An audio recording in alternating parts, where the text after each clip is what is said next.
كتبدا القصه مع واحد الشفار ديال الطوموبيلات سميتو مايكي، وخلينا من دوك الشفاره ديال داسيا كليو. صاحبنا والله ما كان شي فيراري ولا بورش لا سرقها، كيتشرط مع طاح الظلام وتقطعات الرجل. دخل لواحد لا ميزون ديال الطوموبيلات، بدا كيدور تما كيقلب حتى وصل لواحد الفيراري. واش غنقول لك الحاج ماطيش، تحشم حتى تحلم بها. جبد الكونتاكت ديالها ديماراها وعفات. منين جاب الكونتاكت، كيفاش اصلا دخل هذا العالم ديال سرقه السيارات. اجي ندير واحد فلاش باك باش نعرف.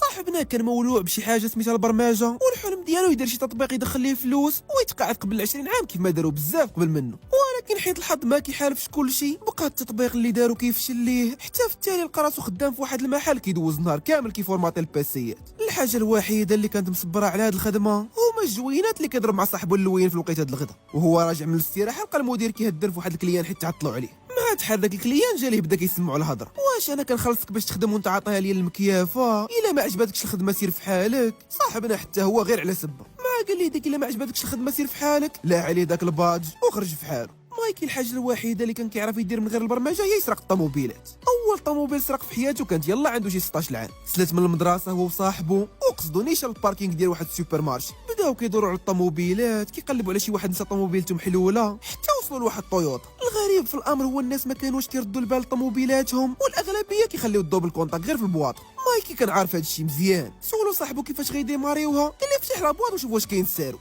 فتح صاحبو لابواط وبالفعل كان مخليه تما. جبدو ديماراوها وعفطا الطاهر. صاحبنا عجبو هذا الشيء بزاف، وباش يزيد يطلع الادرينالين داز يسرق الطوموبيلات ديال البوليس. بالفعل قدر يديرها، بدا كيدريفتي بالطوموبيل. البوليس كيحاولوا يوقفوه، في الاخير قدروا يشدوه وتحكم بعامين ديال الحبس في سجل الاحداث. ملي تطرد صاحبنا من المحل ديال الباسيات قرر يرجع عاوتاني للسرقه ديال الطوموبيلات. من تما تحرك نيشان عند واحد سميتو ريك كيشري الطوموبيلات المسروقه. دار معاه يجيب لي جوج ديال الطوموبيلات في السيمانه وبدا الخدمه. صاحبنا كان محترف لواحد الدرجه كبيره، كيقصد الباركينغ كيدير الطوموبيل ديك تصات كيديماريها وعفطه وحده للكراج ديال ريك. سرق الطوموبيل الاولى الثانيه، الامور كانت غاده مزيان، الدعوه كترقع. واحد الصباح هو مسركل فحال ديما داز حدا واحد الطوموبيل كتغوت. صاحبنا شافها في البلاصه تبع مولاه، عرفوا فين ساكن، وفي الليل غنشوفوه قدام داره هو وصاحبو اللوين.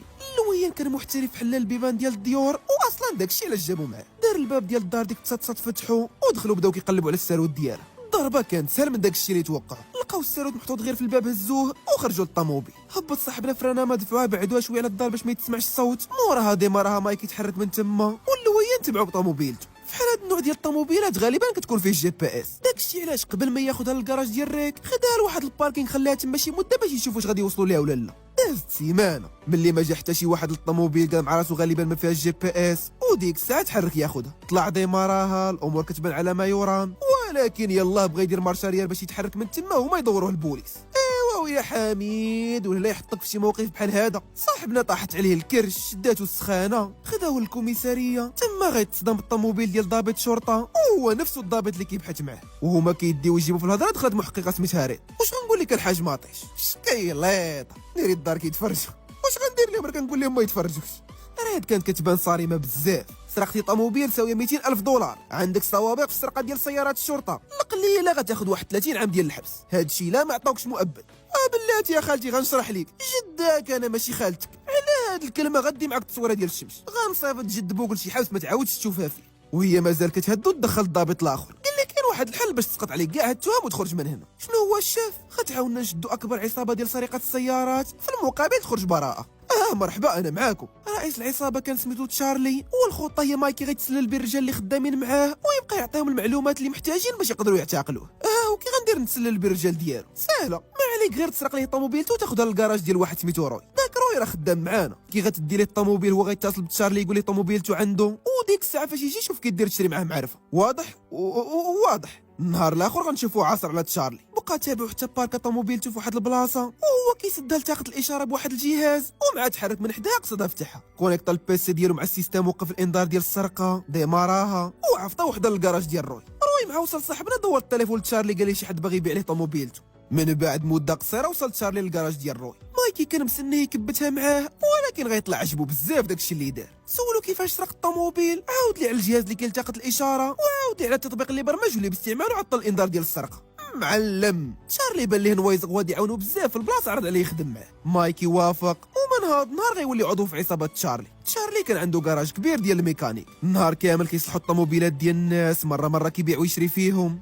ولكن مع كيطيح الظلام كتبدا الخدمه ديال بصح. كل مره جاي فرد من العصابه وجايب معاه الطوموبيل سرقها. صحابنا كانوا محترفين لدرجه في جوج سوايع الطوموبيل كتولي بياس.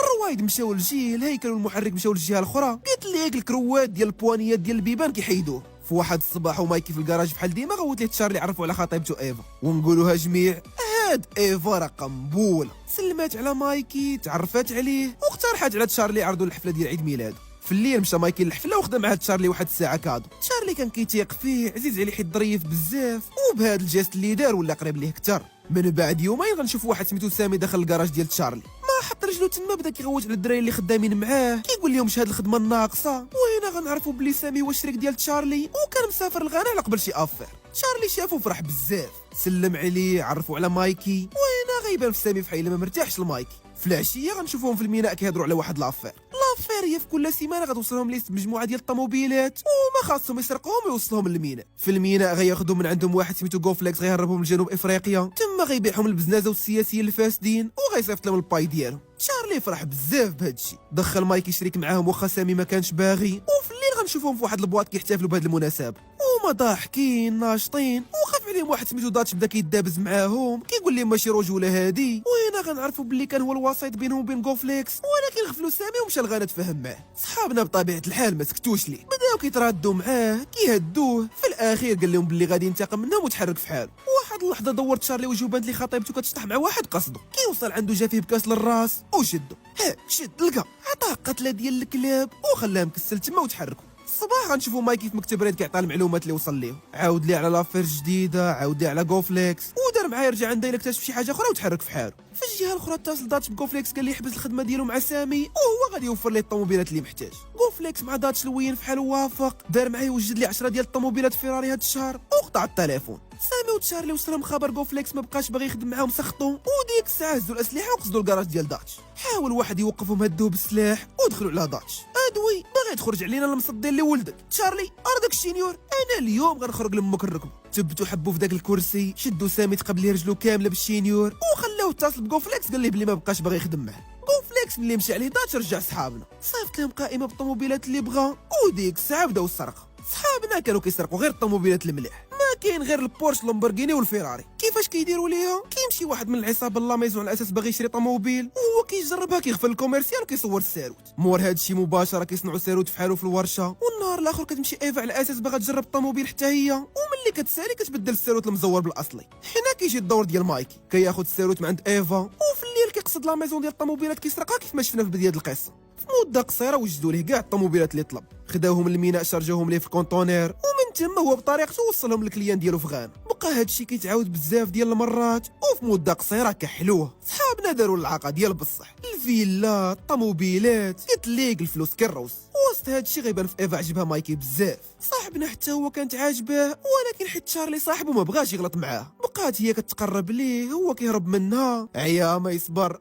ولكن في الاخير نعيشوا غايرك فيه. ملي فاقوا الصباح مشاو يفطروا في واحد المطعم، قصه وضحكوا ونشطوا. وهما خارجين من تما بالصدفه تلاقاو سامي كيفطر مع داتش. سولهم اش كيديروا هنا، قالت له ايفا غير غادي نجيبوا شي ماتريكول ديال الطوموبيلات ودزنا نفطروا. سامي حتى هو كنيمه ماتريكول صافي ما فيها باس. وهما خارجين من تما شد مايكي لمح ليه بلي لا، قال تشارلي راه شافو مع داتش يقول لي راه خرج ليه مع خطيبته وخلاه مشى. ديك اللعيبه ديال تقول نقول.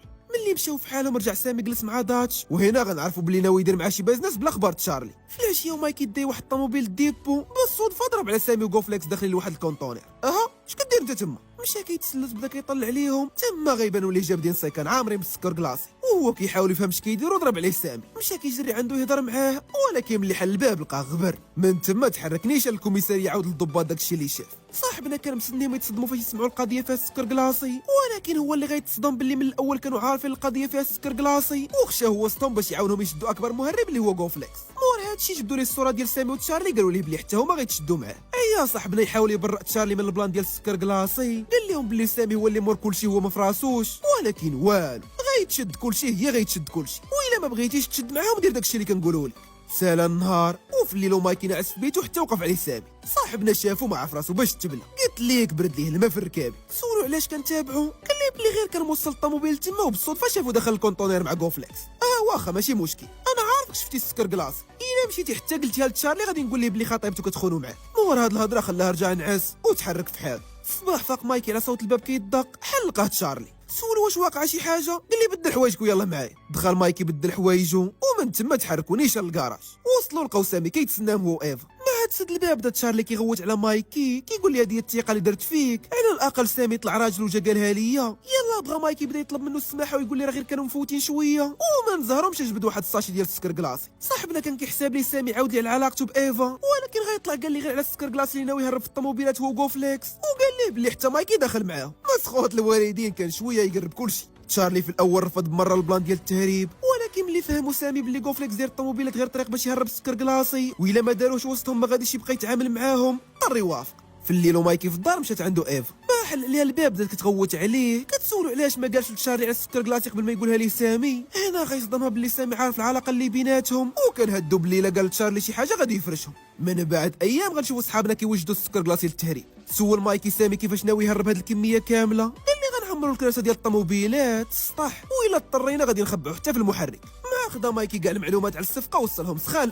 ايفا بدورها في البلاصه جمع الضباط وبداو كيخطوا باش يعتقلوهم متلبسين. اول حاجه عرفتهم على اعضاء العصابه غوفليكس، لاجئ نيجيري دوز العسكر. ملي تقاعد بدا كيتاجر في السكر كلاصي، وفي مده قصيره قدر يولي واحد من اكبر المهربين. وهادو سامي وتشارلي. اي طوموبيل غاليه تسرقات في السنوات الاخيره كونوا اكيد عندهم يد في السرقه ديالها، ودابا كيخطوا يعاونوا غوفليكس يهرب شحنه كبيره ديال السكر كلاصي في الطوموبيلات المسروقه. مريض رئيس فرقه التدخل السريع بدا كيعطيهم الخطه. في النهار ديال الشحنه غنقسموا لثلاثه ديال الفرق، فرقه غتدخل من شرق الميناء، فرقه غتدخل من الغرب، والثالثه من الشمال. والجنوب الشاف، الجنوب فيه كونطونيرات كبار ما غاديش يقدروا يهربوا من خلالهم. داروا الضباط الخطه ديالهم، كلشي كيبان غادي مزيان، ولكن ومايكي خارج من الكوميساريه غنشوفوا واحد الصاد كيصور، والمشكله ما حبساتش هنا. معركه في الطوموبيلتو خرجت ايفا حطات عليه السلاح، وغتكون تبعاتو وشافتو فاش دخل الكوميساريه. يا كلمسلقم بعتينا. وهي كتصل بتشارلي بدا كيقول لها تسنى غير حتى يشرح ليها، قال لها باللي بزو عليه، وملي شافها ما ناوياش تراجع قال لها راه بوليسي. ايفا مع سمعات بوليسي قطعت التليفون وبدات كتسمع ليه. انت شوفي انا راه مضطر ندير هادشي، ولكن ما تخافيش ما غادي يوقع لك والو انت وتشارلي.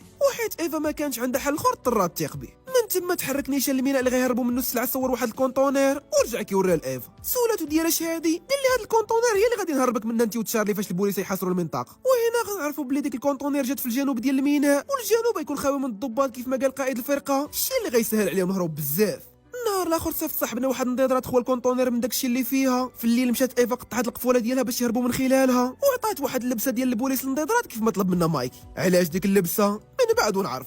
نمشيو للكوميساريه، وراه بدات تقاد شي دواسه. دخل عندها المساعد ديالها قال لها بلي شدوا واحد من العصابه ديال غوفليكس، ولقاو عنده تصاور ديال مايكي وهو خارج من السبيطار، الشيء اللي كيعني انهم عرفوه خدام معاهم. في الجهه الاخرى اتصل سامي بغوفليكس قال ليه بلي كلشي موجود، وجات الوقيته باش يمشيو للميناء يشارجيو السلع. وهو مستني يقول ليه شويه ونتلاقاو تما، صدموا بلي العمليه تلغات، وطلب منه يجي مع صحابو كاملين ويتسناه في البواط ديال ديما.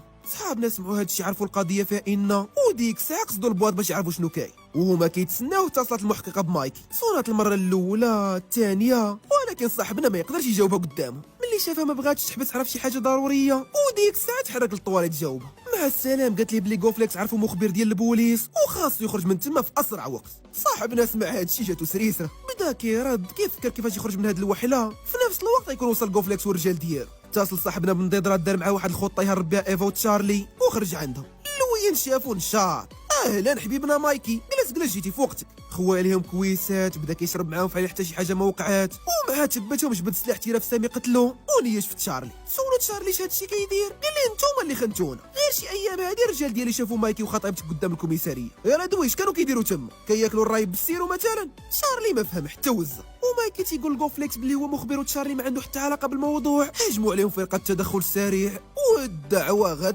ترون. تشارلي ومايكي تخبعوا، الرجال ديال غوفليكس بداو كيتبادلوا معاهم التير، وهو خدا ايفا هنا وتخبع في واحد القنت. قرطاس يترعرع، الضباط كيتيري، والرجال ديال غوفليكس كيردوا عليهم. قدروا يطيحوا شي وحدين من الضباط، ولكن في الاخير الضباط صفوها لهم كاملين وحاصروا غوفليكس. عياو يهدوه، حاولوا يخليوه يطلق ايفا ويسلم راسو، وملي شافوه ما ناويش يستسلم صيفط ليه واحد من الضباط قرطاسه للراس. وانا لله وداد احمد. تعتقل تشارلي وايفا، طلعوهم البوليس للطوموبيل ديالهم. ومن بعد ايام غنشوفوا الضابطه راه كتحاول تقنع مايكي يقول لها فين مشات تشارلي، وهنا غنعرفوا بلي هربوا ايفا قبل ما ياخذوه. كيفاش هاد الشيء؟ اجي نرجعوا لديك الليله باش نعرفوا. تعقلوا على اللبسه ديال البوليس اللي عطات ايفا للنضيضرات، والضباط مخلينهم في الطوموبيل وكيحقوا مع الناس. ضرب النضيضرات اللبسه وقصد الطوموبيل ديال البوليس اللي حابسين فيه على اساس ضابط. طلع ديماراها وتحرك من تما فحال غادي بهم الكوميساريه، وغيكون مايكي هو اللي قال لي هاد الشيء باش اتصل به في الطواليت. هي تري تهدوا باش يقول لهم فين هربوا. قالت لي بلي غتلغي الاتفاق ديالي يطلقوه. صاحبنا عيا ما يصبر، في الاخير تفرقع عليهم. قلتو نعاونكم تشدوا البزنس، انا عاونتكم واكثر من هادشي خاطرت بحياتي. كون ما ديك الساعه كون قتلوني شكون غيتحمل المسؤوليه؟ ولا نتوما كيهمكم غير راسكم؟ من بعد هاد الهضره وملي شافوا راسهم استغلوه بزاف خلاوه يمشي في حاله بشرط ما يخرجش من المدينه. ولكن مع مايك امبوسي. من بعد ايام غنشوفوه راكب في باطو هو ايفا وتشارلي وشادين الطريق يبداو حياه جديده في شي بلاصه بعيده على تما. وحتى لهنا غنكون وصلنا لنهايه القصه. الا عجباتكم ما تنساوش لايك كومنت سبسكرايب وبارطاجيو مع صحابكم. هادي انستغرام ديالي. كان معاكم يوسف، نتلاقاو في الفيديو الجاي. بيس.